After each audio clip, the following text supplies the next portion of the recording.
चलिए बात बिहार की, जहां लोक जनशक्ति पार्टी में बड़ी बगावत देखने को मिली है। एलजेपी अध्यक्ष चिराग पासवान के खिलाफ ये बगावत है। चिराग के चाचा पशुपति पारस की अगुवाई में ये बगावत की गई। एलजेपी सांसद पशुपति पारस ने पार्टी पर दावा ठोक दिया है। पशुपति पारस ने अपने साथ 5 सांसद होने की भी बात कही है। एलजेपी के 6 में से 5 सांसदों ने लोकसभा स्पीकर को पत्र दिया है। पशुपति पारस का बयान है कि पार्टी तोड़ी नहीं है बल्कि बचाई है। चिराग अगर साथ रहे तो हमें परेशानी नहीं है।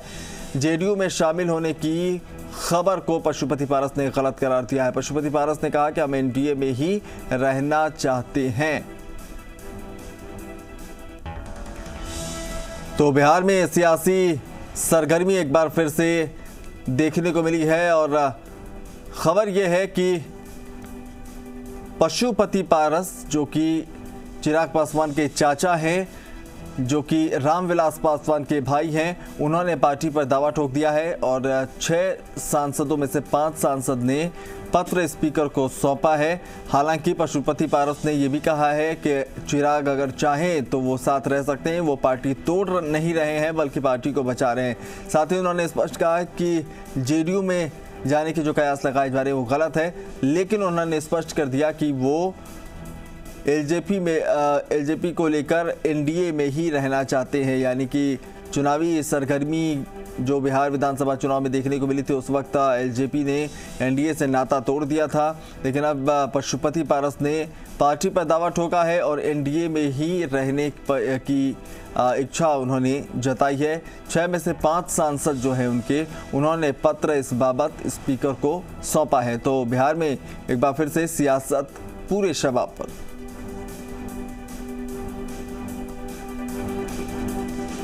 तो ये तस्वीरें इस वक्त आपको दिखा रहे हैं। पहली तस्वीर, चिराग पासवान पहुंचे थे अपने चाचा पशुपति पारस के घर, हॉर्न बजाया लेकिन गेट नहीं खुला। काफ़ी देर तक उन्हें इस बाबत इंतज़ार भी करना पड़ा। दूसरी तस्वीर, 20 मिनट के बाद दरवाज़ा खुला। 20 मिनट तक चिराग पासवान को वहां पर इंतज़ार करना पड़ा और 20 मिनट तक गेट पर ही इंतज़ार करते दिखे जो चिराग पासवान है। और उसके बाद चाचा से बातचीत हुई लेकिन वो नहीं माने। 6 सांसद हम लोग हैं। 5 सांसद की इच्छा थी 6 महीना से कि हमारी पार्टी का अस्तित्व खत्म हो रहा है, ये पार्टी को अब बचा लीजिए। तो मैं पार्टी तोड़ा नहीं हूँ, मैं पार्टी को बचाया हूँ और स्वर्गीय पासवान जी के आत्मा को शांति के लिए जब तक मैं जिंदा रहूँगा, लोक जनशक्ति पार्टी देश में जिंदा रहेगी और हम उसको बरकरार रखेंगे। हमारी पार्टी है, हमारी पार्टी रहेगी। लोक जनशक्ति पार्टी को दूसरे को मरवा नहीं है, कोई आपत्ति नहीं है। दल में रहे उनको कोई आपत्ति नहीं है, उनको चिराग पासवान से कोई शिकवा शिकायत नहीं है। लोक जनशक्ति पार्टी का संगठन पूरे देश में है और बिहार में हमारा संगठन काफी मजबूत है। हमारा संगठन था, है और भविष्य में रहेगा। मैं एनडीए गठबंधन के साथ में, मैं एनडीए में के साथ था और मैं आज भी हूँ। मैं गठबंधन में रहूंगा, गठबंधन धर्म का पालन करूंगा। स्पीकर साहब को मैंने कल रात में 8:30 बजे 5 सांसद हम लोग सशरीर जाकर के उपस्थित होकर मैंने उनको कागज दे दिया। जब अब वो ऑर्डर देंगे, बुलाएंगे तो हम जाएंगे। तो पार्टी के अध्यक्ष भी आप ही रहेंगे कि लोकसभा में? वो तो भविष्य की बात है। पहले तो लोकसभा में सदन का नेता को बनने दीजिए, उसके बाद की बात। तो आपने 2 टूक बातें पशुपति पारस की सुन ली है। अब इसी पर ज्यादा जानकारी के लिए 2 हमारे संवाददाता राजधानी दिल्ली से और बिहार की राजधानी पटना से जुड़ रहे हैं। हमारे साथ दिल्ली से नेहा है इस वक्त और धीरज पटना से जुड़ रहे हैं। पहले धीरज, आपके पास आना चाहूंगा, जो सरगर्मियां इस वक्त बढ़ी हैं और क्या माना जाए कि कहा भले ही जा रहा है कि इन्होंने पार्टी बचाई है, तोड़ी नहीं है, लेकिन ये टीस जो है उस वक्त जब बिहार विधानसभा में विधानसभा चुनाव के वक्त एनडीए से जब ये लोग अलग हुए थे, ये टीस उसी वक्त की है और अब जाकर मूर्त रूप लिया है और एक्शन देखने को मिल रहा है।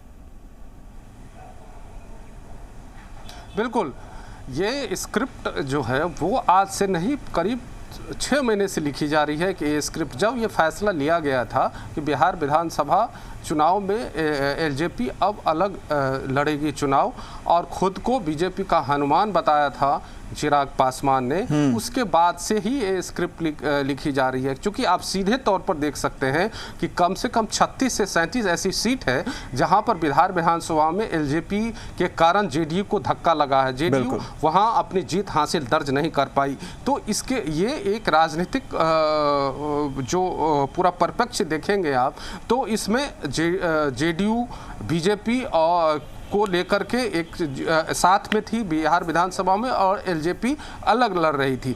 तो इस बात को लेकर के ये, जबकि इस निर्णय से चिराग पासवान जो अलग निर्णय लिया था कि चुनाव अकेले में जाएंगे विधान, उस समय भी पार्टी के कई वरिष्ठ सदस्य, कई सांसद, कई लोग जो इस पक्ष में नहीं थे, उन लोगों का कहना था कि एनडीए के साथ ही चुनाव लड़े, उसी में पार्टी का भी भविष्य है। लेकिन एक अलग स्टैंड लिया गया, कारण जो भी रहा हो उस वक्त, चूंकि नीतीश कुमार को करके चिराग पासवान काफी मुखर थे।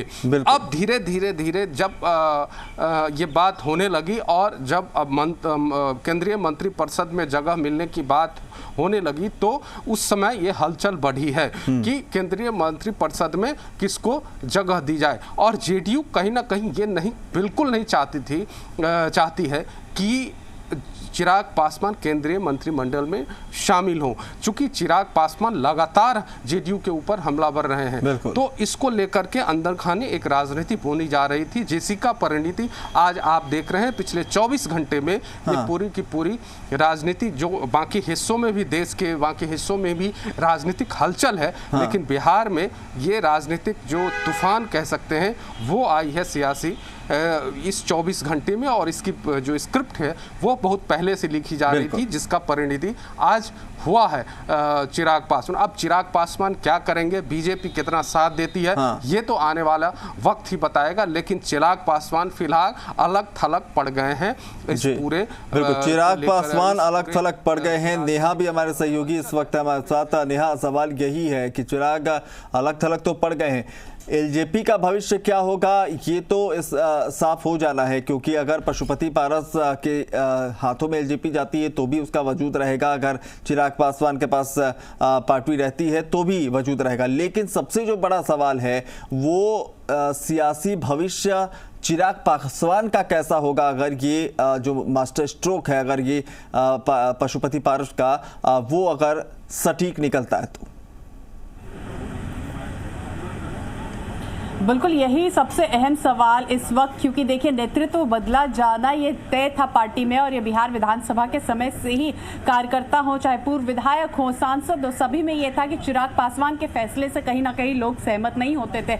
आज खुद जिस तरीके से पारस जी ने कहा 99% कार्यकर्ता जो थे वो इस चीज से सहमत नहीं थे जिसकी एनडीए से अलग होकर अकेले चुनाव लड़ा जाए। तो इसका साफ मतलब है कि असहमति पार्टी में बहुत ज्यादा थी, और इस वजह से चिराग पासवान को आज ये दिन देखना पड़ा। अब देखिए चिराग पासवान के पास दो ऑप्शन, या तो विनम्र होके वो बात मान ले और नेतृत्व स्वीकार करे पारस जी का, और नहीं तो वो अपना भविष्य किसी और तरीके से तलाश करे। क्योंकि एलजेपी जिस तरीके से अपना बहुमत इलेक्शन कमीशन में प्रूव करने के बाद पूरा कमान जो है पारस जी के हाथ में चला जाएगा। उसके बाद राष्ट्रीय अध्यक्ष के तौर पर चुनाव भी संभवतः बहुत हद तक उम्मीद है पारस जी की ही हो। इसका साफ मतलब है कार्यकर्ता पूरी जिम्मेदारी, पूरा कमान पारस जी के हाथ में सौंपना चाहते हैं, तो चिराग के हाथ में कुछ नहीं बचता। और ऐसे में चिराग को क्या करना है, चिराग के पास अब सिर्फ दो ऑप्शन बचता है, स्वीकार करने नेतृत्व, किसी तरीके का शर्त ना रखे, बेशर्त होके आए और पार्टी को आगे बढ़ाने का काम करे, और नहीं तो अपना भविष्य अलग से कोई नए रास्ते के साथ तलाश करे। जी चलिए, धीरज भी हमारे साथ। धीरज, एक सवाल ये भी है कि मौजूदा स्थिति में क्या ये भी देखा जाए कि बीजेपी के दोनों हाथों में लड्डू है। अगर चिराग पासवान मान जाते हैं, पशुपति पारस के साथ एनडीए में वापसी होती है, तो एक तो कहीं ना कहीं जनाधार बढ़ाने में एक सहयोगी पार्टी जो है पुरानी पार्टी वो दोबारा साथ आ जाएगी। दूसरी तरफ जेडीयू पर नकेल कसने को लेकर भी एक मजबूत पेंच मिल जाएगा, जो वक्त बे वक्त वो जब चाहें उसे टाइट कर सकते हैं। देखिए, इसको जो देखना पड़ेगा। जब से बंगाल चुनाव में बीजेपी को सफलता नहीं मिली है और यूपी में जो खटपट हो रही है बीजेपी के अंदरूनी मामलों को लेकर के, उसको उस चश्मे से भी अगर देखें आप यहाँ बिहार की राजनीति को, तो बीजेपी बहुत ज़्यादा आगे बिहार की राजनीति में आगे बढ़े। उन्होंने सब कुछ अभी फिलहाल जेडीयू जो है वो आगे है इस मामले में। इस पूरे राजनीतिक परिदृश्य को देखें आप तो बीजेपी कहीं ना कहीं इसमें बैकफुट पर नज़र आएगी। रही बात चिराग पासवान की, वो क्या करेंगे, तो चिराग पासवान, मुझे तो ये लगता है कि चिराग पासवान आज या कल में कोई बीजेपी के बड़े नेताओं से बात करेंगे या मिलेंगे या अपनी पूरी स्थिति स्पष्ट करेंगे। चूँकि आप अगर देखें तो रामविलास पासवान के बाद चिराग पासवान को समझाने वाला या उनके सलाहकार के तौर पर ऐसे कोई नेता दिख नहीं रहे हैं। चूँकि एक पशुपति पारस हैं, वो भी अब अगर बागी सुर अपना लिए हैं, अगर पार्टी को खुद चलाने की बात कर रहे हैं कि पार्टी में संसदीय बोर्ड का अध्यक्ष बनेंगे अब, तो चिराग पासवान एक ज़रूर है इस रणनीति के तौर पर बीजेपी के नेताओं से, वरिष्ठ नेताओं से कहीं ना कहीं संपर्क साधेंगे और अपने भविष्य को लेकर के वो बातचीत करेंगे कि मेरा क्या भविष्य होगा, और एक सलाह लेंगे लोगों से जो उनके सलाहकार हैं, जो बीजेपी के वरिष्ठ नेताओं हैं और कई वरिष्ठ नेताओं से, और आगे की रणनीति वो तय करेंगे। लेकिन फिलहाल तो इतना ये तय है कि अब बंगले को लेकर, बंगले का बॉस कौन होगा, इसको लेकर के तस्वीर जो है वो साफ होती जा रही है। लेकिन चिराग पासवान ये ज़रूर है कि एक बार वो ज़रूर सबको मनाने की कोशिश करेंगे कि जिस तरह से रामविलास पासवान सबको लेकर के चलते थे साथ में, उस तरह के लेकर के चले। लेकिन जेडीयू एलजेपी के कई नेता जो है, उनके निजी सलाहकार जो हैं, उनको लेकर के भी सवाल उठाते रहे हैं कि उनके कारण कई कार्यकर्ताओं को, विधायकों को या एमएलए एमएलसी को उतना तवज्जो नहीं, उन्हीं के इशारे पर चिराग पासवान फैसले लेते रहे। तो अब ये देखना होगा कि बीजेपी के किन नेताओं से, एनडीए के किन बड़े चेहरों से वो अपना सलाह मशविरा करते हैं, उसके बाद वो अपना भविष्य तय करेंगे। जी नेहा, ये भी सवाल महत्वपूर्ण हो जाता है, जो उठापटक की स्थितियां हैं, सियासी सरगर्मियां हैं, वो बिहार में चल रही हैं। दिल्ली की भूमिका बहुत अहम हो जाती है, क्योंकि जैसा धीरज भी बता रहे कि बहुत हद तक जो है चिराग पासवान का भविष्य क्या होगा, ये बीजेपी के कुछ ऐसे नेता हैं वही तय करेंगे। और बीजेपी को लेकर जब जेडीयू पर हमलावर रहे भी थे चिराग पासवान, तो बीजेपी को लेकर एक सॉफ्ट कॉर्नर उनमें रहा है। तो दिल्ली की क्या कुछ भूमिका जो है इस वक्त नजर आ रही है? देखिए, बिहार विधानसभा में भी वो जेडीयू के बिल्कुल खिलाफ में थे, लेकिन हमेशा प्रधानमंत्री मोदी के लिए वो हमेशा कहते थे वो उनके हनुमान है, यानी बीजेपी के का समर्थन उनका हमेशा से बना हुआ। बीजेपी से अलगाव उन्होंने कभी दिखाया नहीं, ना तो अलग गए। बीजेपी के कैंडिडेट के सामने एलजेपी ने अपना कैंडिडेट उतारा तक नहीं था।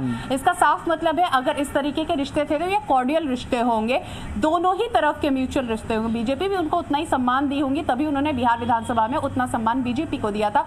और ये फ्यूचर के मद्देनजर ही होता है। इस तरीके के रिस्पेक्ट आप फ्यूचर इन्वेस्टमेंट के लिए ही करते हैं। और बहुत हद तक उम्मीद है, जिस तरीके धीरज सर ने भी बताया कि वो बीजेपी के कई वरिष्ठ नेताओं के संपर्क में रहेंगे। उन वरिष्ठ नेताओं के संपर्क में हो सकता है जो तय कर रहे हो कि नए युवा चेहरे को महत्वपूर्ण भूमिका दी जाए अगले लोकसभा चुनाव के मद्देनजर। हो सकता है चिराग पासवान का उसमें कोई भूमिका जरूर तय की जाए, लेकिन फिलहाल जो कैबिनेट रीशफलिंग हो, चाहे इस वक्त बिहार के राजनीति में ऊंची छलांग हो, इसमें कहीं चिराग पासवान दूर दूर तक नजर नहीं आ रहे। संभवतः बीजेपी उन्हें तलाश जरूर करेगी कि 2024 के लोकसभा चुनाव में उनको बतौर युवा चेहरा के तौर पे किस तरीके से एक इंपॉर्टेंट रोल दिया जाए, क्योंकि बिहार विधानसभा में बिहाइंड द कर्टन बिल्कुल जो कयास हैं, वो अटकलें हैं, वो लगाई जा रही है। लेकिन इस बीच जो सबसे बड़ा अपडेट है वो ये है, अपने दर्शकों को बता दें कि चिराग पासवान से पद छीन लिया गया है, उन्हें पद से हटा दिया गया है। पशुपति पारस को नेता चुन लिया है। जो